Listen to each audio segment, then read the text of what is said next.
All right, we got the record going, and let me know if you share this, if you see the share screen as I pull it up. Let me see. Can everybody see that? Yep. Excellent, excellent.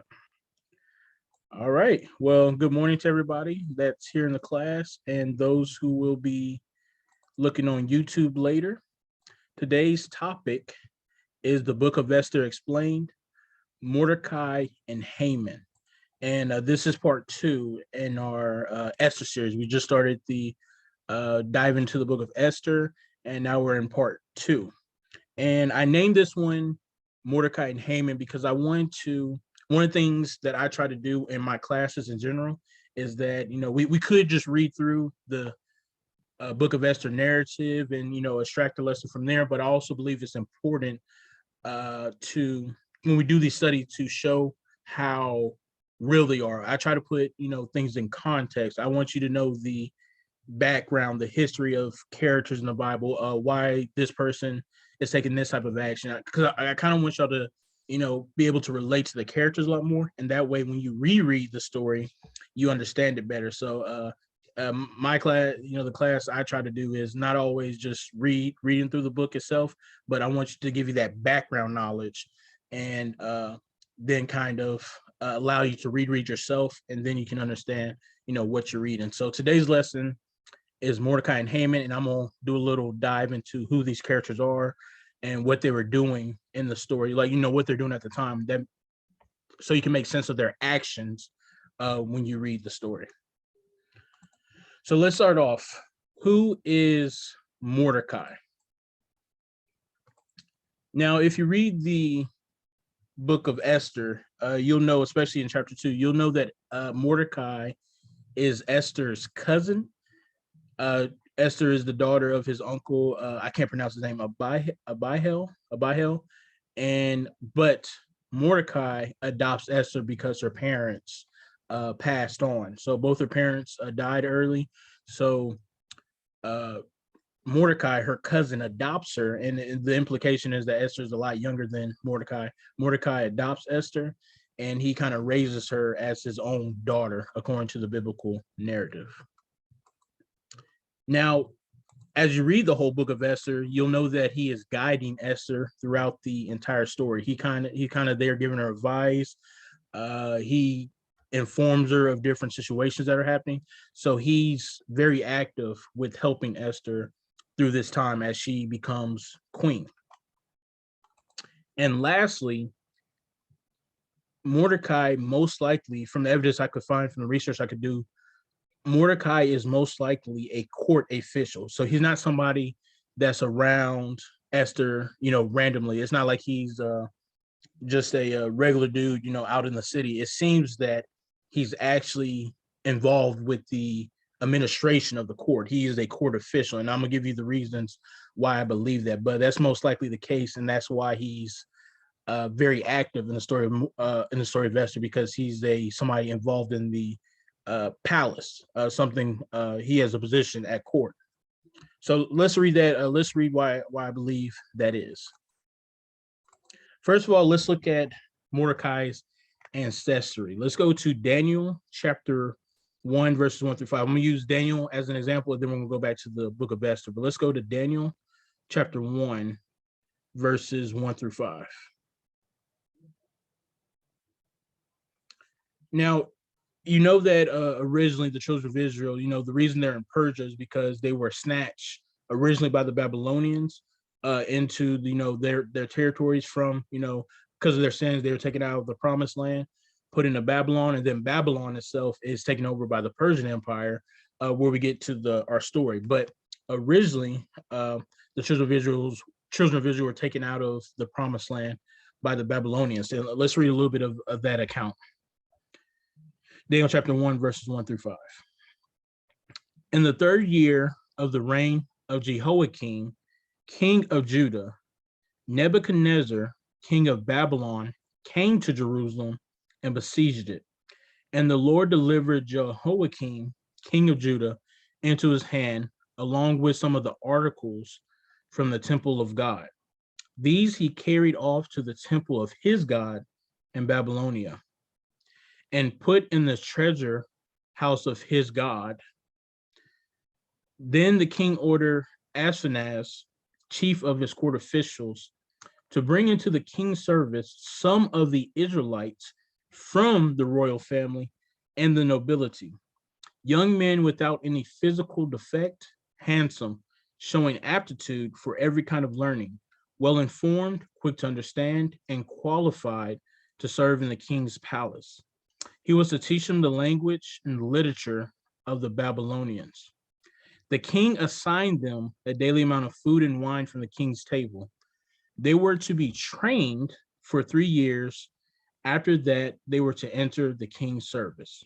So, to sum it up, when the Israelites were taken, a lot of their people were snatched from Jerusalem. They took King Jehoiakim, but also along with him, they also took, people, certain men from the noble families, and they forced them to serve the the Babylonian at the time, Babylonian courts. They were to be fed, they were to be trained, they had to learn to speak the language, to write the language. So they were prepared to serve in administration for the empire. And these were people taken from the noble families along with the king Jehoiakim at that time. Now, if you look at Esther, going back to Esther chapter 2, verses 5-6, and you look at Mordecai's ancestry, it is very interesting what it reads. Let's go there right quick once I flip there on my phone. All right, Esther chapter 2, verse 5 and 6.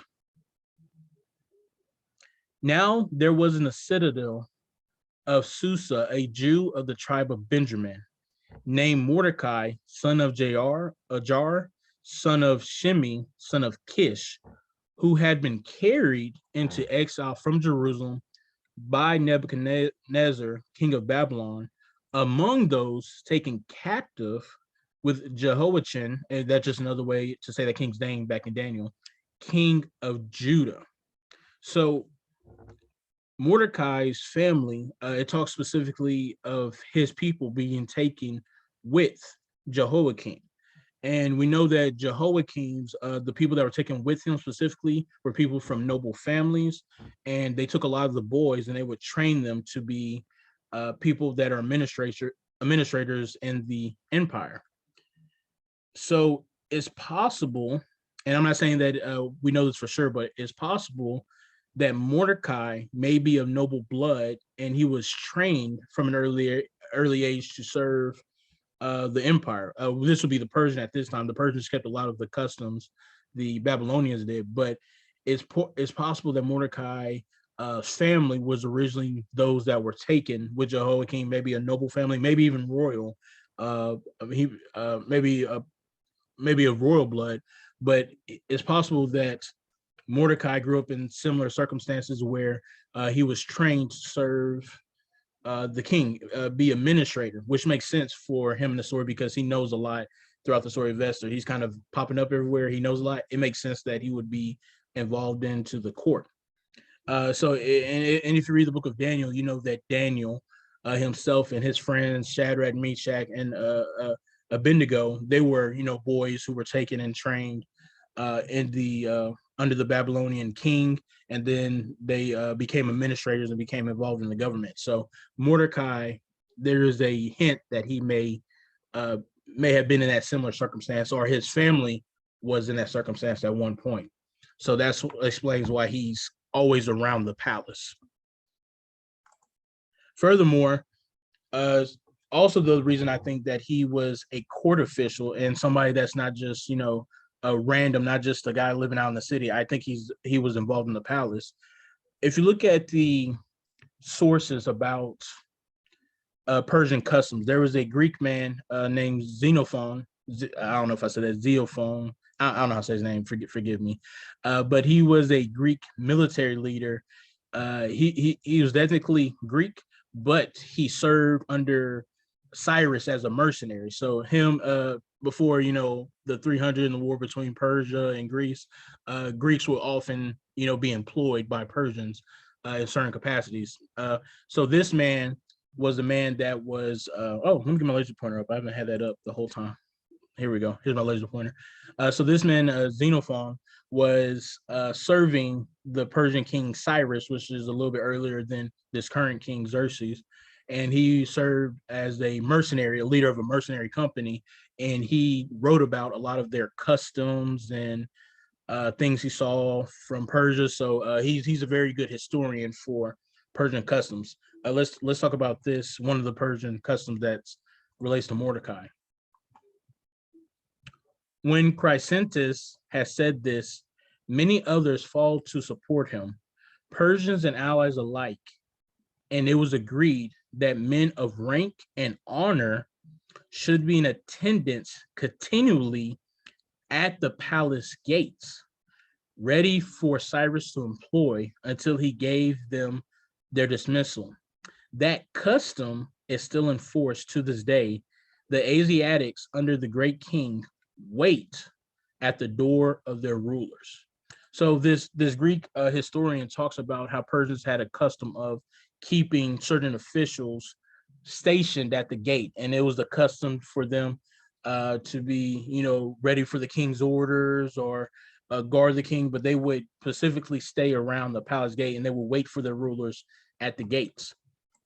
So going back to Mordecai, if we go to Esther chapter 2, verse 21 through 23, it talks a lot about what Mordecai did.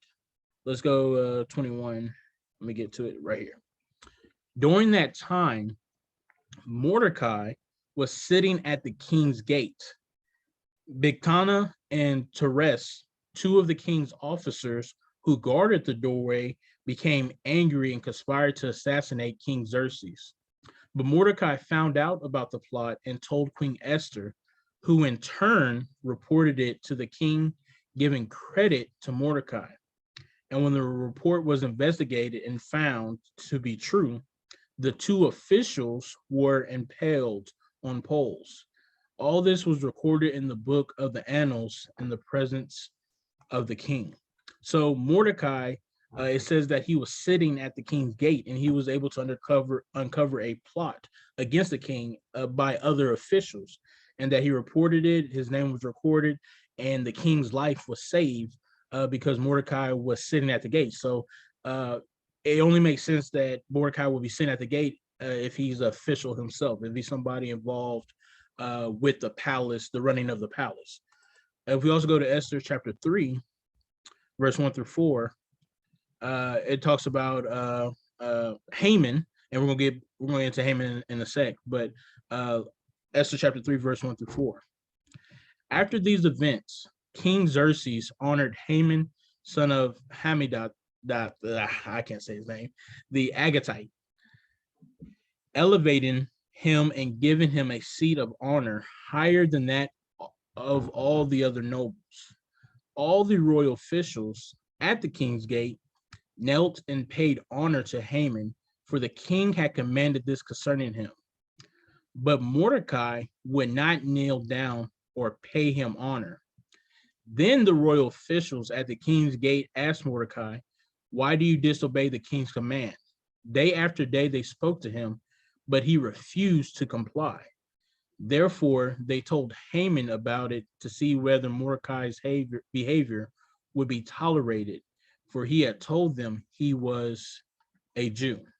So the interesting thing about Mordecai is that more than likely he has some kind of official capacity, because when Haman would come through, it was ordered that all the officials were supposed to bow to him, but Mordecai specifically refused to do that. And he did this continually. He didn't just do this once. Mordecai would never bow down to Haman over and over. And if Mordecai was just a regular dude that was doing that, he probably would have been executed on the spot, right? But because the officials were trying to talk to him, the other officials were trying to talk to him and trying to say, why don't you do this? Why don't you behave or whatnot? It seems that Mordecai must have had some official capacity, because otherwise they won't be concerned about him not doing it, or Haman would just have had him executed immediately, but he doesn't. So Mordecai, more than likely, is somebody that, is in official capacity, which is why Haman had to do the plots against him. Haman didn't attack him directly, Haman had to plot to try to kill Mordecai. And that also explains why Mordecai, like I said, he's involved in the story. He finds out the plot about the king. He finds out the edict, and how he also has access to Esther. He's able to talk to Esther pretty often. If he was just a regular guy, he wouldn't have access to Esther like he does. But he's always constantly communicating with Esther in the book. So Mordecai more than likely is some sort of an official. The important thing to understand about Mordecai more than anything when we read the story is that he is an excellent ally to Esther. He displays his love for her because he's watching her back. Remember, if they had those people that he uncovered the assassination, if they had been successful in assassinating the king Xerxes, which is Esther's husband, who knows what would happen to Esther, right? Esther could have, if it was a coup, Esther could have been killed. You don't know what would have happened to her. But Mordecai protected Esther by also protecting her husband, right? He also kept her safe with his wisdom. He tells, Esther about, when Haman plots to destroy the Jews, and we'll get over that as we read the lesson. We'll talk about Haman's plot. But when Haman plots to destroy the Jews, he's the one that tells her, he says, you got to take care of us. You have to take care of your people, because otherwise you're going to be killed with us, because you're a Jew. And he's guiding Esther throughout the entire time. And then Esther chapter 2, verse 19 through 20.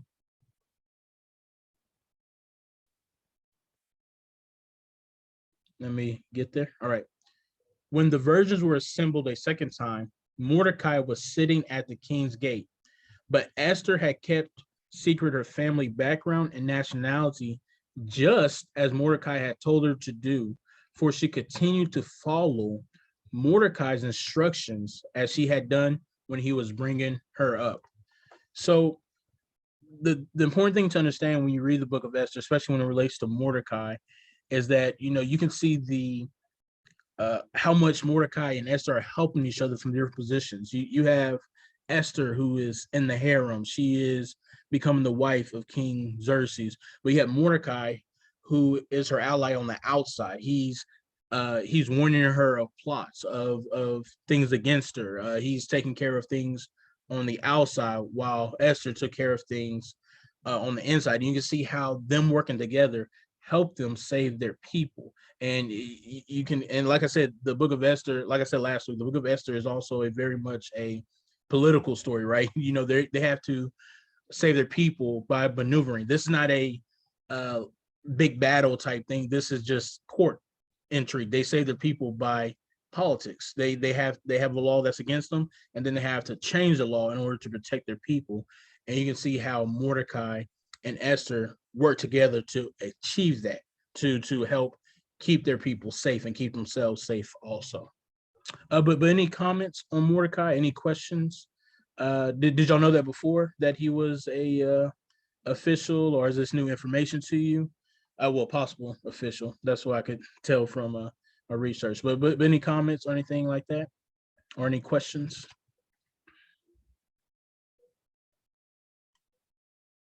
All right. Let's go now to Haman. Okay, I got thumbs up. Excellent. Let's go now to Haman the Agagite. I don't know how to say it. Agagite. So we'll say that. So here's Haman. Now, Haman obviously is a royal official. It says that he was promoted to a very high position by King Xerxes, somebody serving directly under King Xerxes. Now, he is described in the book of Esther as the enemy of Mordecai and the Jews. He's somebody that's not friends with Mordecai. He plots to have him killed. And when he finds out who Mordecai's people are, he plans to have the people killed. So let's go to Esther chapter 3, verse 5 and 6.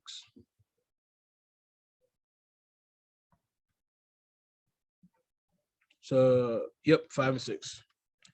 When Haman saw that Mordecai would not kneel down or pay him honor, he was enraged. Yet, having learned who Mordecai's people were, He scorned the idea of killing only Mordecai. Instead, Haman looked for a way to destroy all Mordecai's people, the Jews throughout the whole kingdom of Xerxes, or the Persian Empire, as we call it today, the Persian or Persian Media Empire, the empire of King Xerxes. So Haman, as we know, when you read the story, and as we've already read, Haman was a high official appointed by the king, and he would always come. Every time he comes to court, every time he comes to the palace, it was a requirement that people would have to show him respect. They would have to bow to him as he walked along. But Mordecai, in particular, would refuse to do that. Mordecai did not bow to him. And Mordecai said that because he says, I'm a Jew. He says, I am not bowing down to you, Haman. And Haman notices that Mordecai doesn't do that. And Haman hates Mordecai for not showing him what he felt like was a proper respect for him, that he didn't respect him as somebody high up in authority by the king's command. So Haman hates Mordecai because of that perceived disrespect. But when he finds out Mordecai is also a Jew, he wants to destroy Mordecai's people. Now, on the surface, you kind of say, that's kind of extreme. Just because you have a beef with Mordecai doesn't mean you should be trying to kill the entire race of people. That doesn't make sense. But when you look at when you look deeper into it, it kind of does. There may be a reason why Haman hates the Jews so much. Let's go to and this requires us to go further in the Old Testament. Let's go to 1 Samuel chapter 15, and you don't have to worry about turning there. I have the verse on the PowerPoint on the screen. But 1 Samuel chapter 15 says this, verse 7 and 8. Then Saul attacked the Amalekites all the way from Havel to Shur, near the eastern border of Egypt. He took Agag, king of the Amalekites, alive, and all his people he totally destroyed with the sword. So when we come to the question of why Haman hated the Jews, the reason the book of Esther seems to imply was because Haman was possibly descended from the Amalekites, more specifically from the line of King Agag, which is why he's called Haman the Agagite, because he has some kind of relation to the Amalekites or the people of King Agag. And the belief by many historians is that, from biblical historians, was that he was descended from these group of people, and these people historically have always had problems with the Jews, and Haman has some hatred already, some bias towards them because of that history, because of his ethnicity. He was from a group of people, the Amalekites, and the Jewish people were their enemies for most of their history. So he hates them. He hates Mordecai because of Mordecai's disrespect, but he also had beef against Mordecai's people. So it's one thing to Mordecai disrespect him just as a normal person, but to learn that a Jew, somebody that his people have fought with over centuries, is also disrespecting him, his hatred is out the roof. He hates them even more, and he can't tolerate it. That is why if we go to Esther chapter 9, we read that he's described as the enemy of the Jews. Esther chapter 9, verse 24. And it reads, for Haman, son of Hammedatha, the Agagite, the enemy of all the Jews, had plotted against the Jews to destroy them, and has cast the pur, that is the lot, for their ruin and destruction. So Haman isn't just the enemy of Mordecai, but he's also described as the enemy of all Jews in general. He hates the Jewish people, and it may be because he's related to the Amalekites, because he's descended from those people, possibly. That's what the book of Esther seems to imply. So he has a bias towards them. He's racist towards them. He hates them because of that bad history, that bad blood that he already had a bias against them. And then Mordecai was just the trigger for which he decided to want to kill all Jews anyway. But any comments on that? Any questions? Is that pretty straightforward about Haman? All right. So let's go to the conclusion, and we'll end it here. Let's go to Ecclesiastes chapter 4, verse 9 through 10. Ecclesiastes chapter 4, verse 9 through 10. And it reads, "Two are better than one, because they have a good return for their labor. If either of them falls down, one can help each other up, but pity anyone who falls and has no one to help them up." The important thing to understand when you read the book of Esther is that Esther's and Mordecai's bond helped them save their people. Like I was saying before, you see throughout the story that, Esther is taking risks herself. She was willing to go to the king. She was trying to save her people. She used her position to influence the king in order to rescue her people from destruction. But she also had Mordecai helping her do that. Mordecai was in her corner. Like I said, Esther is in the palace. Mordecai he's involved in the palace, but he's a little bit more on the outside, and he's able to see things from the outside and give that information to Esther to put her in a position to help everybody. So the bond of Esther and Mordecai is what, them working together is what saves their people, because they're working together. They two are better than one. They are pooling their different talents, putting it together so that they can have a better outcome. Because we never know. The Bible doesn't tell us that Esther wanted to be one of the king's wife. We don't know that Mordecai wanted Esther to become a king's wife. We don't know if King Xerxes just said he just gathered whatever women he wanted. We don't know if the situation they're in is something that they wanted to be in, but we do know that they take their strong bonds of family and they find a way to thrive and to be successful into saving their people. They survive because they take whatever situation they're in and they stay close and they work together in order to have a good outcome. That is what the Bible means by two are better than one. Haman, as you'll see throughout the story of Esther, had the opposite. Haman's pride and racism led to his own destruction, and the people he had in his corner were people that didn't help him. There was no warning like, Haman, you shouldn't do this or do that, until it was too late. Haman had people, he had too many yes men in his corner. He had too many people saying like, oh, you don't like this person? Go ahead and kill him. Do this, everybody bow to me as I go through to the king's court. Haman didn't have a bond with anybody that helped him be better. He just continued to become more prideful, and he allowed his bias against people to try to plot against him, and it led to his own death, his own destruction. And that's something you need to understand when you read the book of Esther. See Esther and Mordecai's bond and how it helped save the people, and you see how Haman's pride and him being, alone, not having anybody to balance him out, how it led to his own destruction. But any comments? That was all I had for this lesson. I wanted to me, it's very important to understand these characters and their background and their motivations, because to me that makes reading the book of Esther, it makes more sense. Because like I said last week, a lot of people read the book of Esther and there's a consensus, if you look on Wiki or something, that the book is made up or it's just like a historical novel.